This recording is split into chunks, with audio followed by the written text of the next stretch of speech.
The thing is, they never intended to actually go to Walmart. They expected you to match Walmart's prices, even though you may be offering an elevated level of service compared to what they would get somewhere else.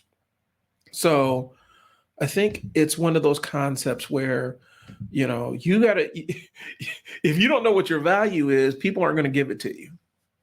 And it's very rare that you're going to run into somebody says who get straight up with you and says, "I would pay double. I'd gladly pay double for what you're offering because what you're giving me is that valuable."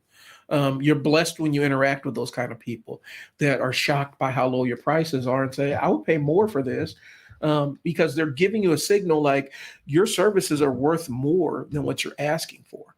Um, it's feedback that is worth implementing.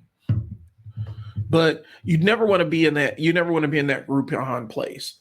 You don't want to be in the cheapest deals place. You don't want people to be introduced because of a deal. If you have some kind of introductory deal, you need to have some upsells packaged along with it so that you can make it work for you. Or you need to deliver such a high quality service that it far exceeds the money that they spent on the discounted service, so that now they're like, okay, this thing is a deal even at full price.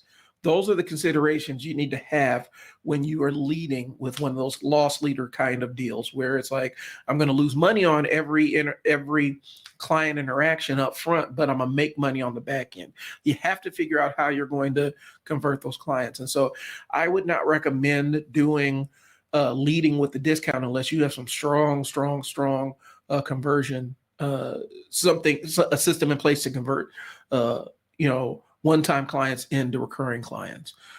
I would have that strong consideration.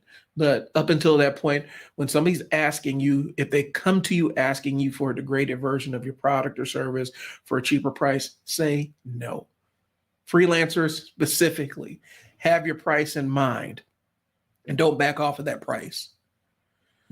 If somebody wants a cheaper version, then you start stripping features off until you reach a price point that they're happy with. But do not offer full price for a discount. It's a bad place to be.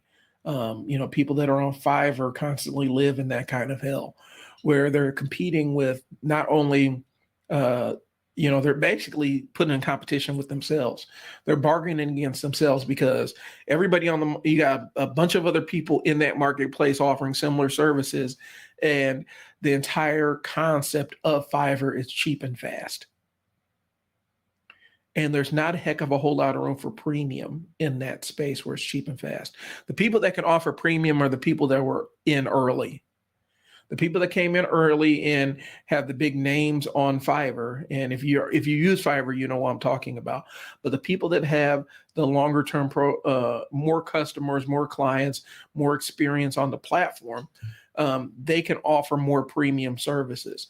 But when you first come on to Fiverr, you are literally competing with every other person, and it's a complete race to the bottom from the get-go.